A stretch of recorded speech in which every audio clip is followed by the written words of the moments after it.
Good day, I'm Lorraine Mendez and this is your JIS News for Tuesday, June 21. The Ministry of Tourism has signed a contract with Charisma Hotels and Resorts for the construction of 5,000 new hotel rooms in Landover, St. Anne. The project will be undertaken over the next 5 to 10 years, creating about 8,000 jobs in the process.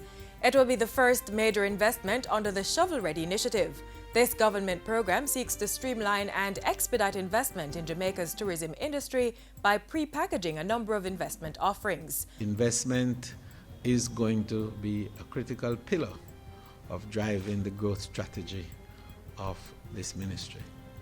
Not only that investment is going to be a critical lever of growth, but it is going to be a critical provider of jobs. The Shovel Ready initiative is a joint undertaking by the Tourism Enhancement Fund, Jamaica Promotions Corporation, National Environment and Planning Agency, Urban Development Corporation, and the Commissioner of Lands.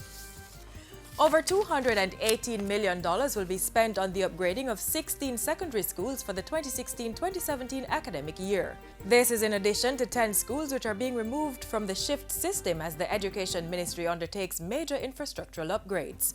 Portfolio Minister Senator Ruel Reid gave details at a JIS think tank this morning. The 10 schools include secondary, primary, and junior high, and I believe we have about 40 schools to be left after that. And so we are programming I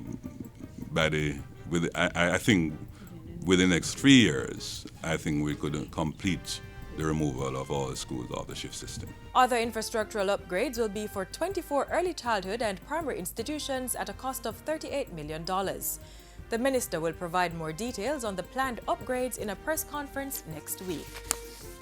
Still on education, the Andrew Holness-led administration is keeping true to its commitment for a consultative approach to government.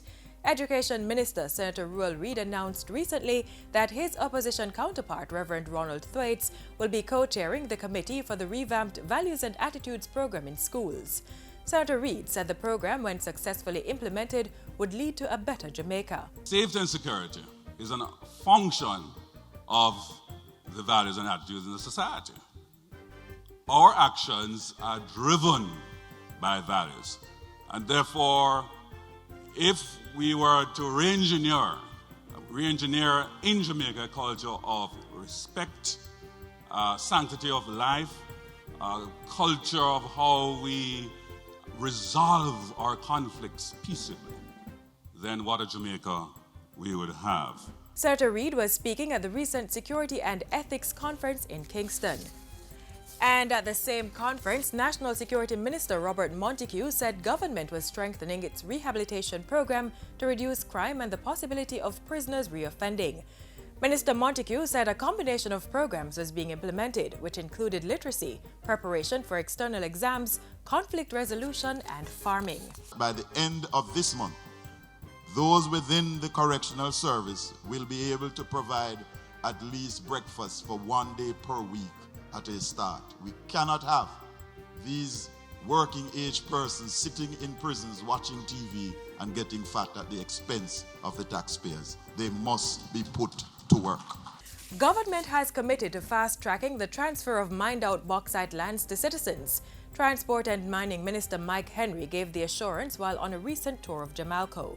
And I'm going to see how much I can step in to work very closely to ensure the handing over back of land, the handing over back of titles, and how that can relate to increasing the agricultural output in relation to it. And I've seen some being done by other bauxite companies. I want to see Jamalco intensify that. Minister Henry added that greater incentives were to be provided for persons owning and using mined lands. And finally, members of the public and private sectors as well as concerned citizens are being encouraged to support the Shoe Drive initiative of the National Youth Service. Placement Coordinator at the NYS, Lancelot McCalla, says the initiative, which provides shoes to needy young people, will be rolling out this summer. What it will really entail is that we'll be asking different individuals, whether from private, public, or even from general society, to come on board to more or less donate a shoe or shoes where possible to the various parish branches that we have, and then from there we'll be donating it to individuals with needs, whether it is individuals within our cohort that we generally serve or other individuals that are deemed in need. Mr. McCullough was speaking at a JIS think tank last Thursday. Donated shoes must be brand new. To get more details or to make your donation, contact the National Youth Service Head Office at 754-981-68 or visit one of their branches in your parish. And that's it for JIS News today. I'm Lorraine Mendez. Thank you for watching.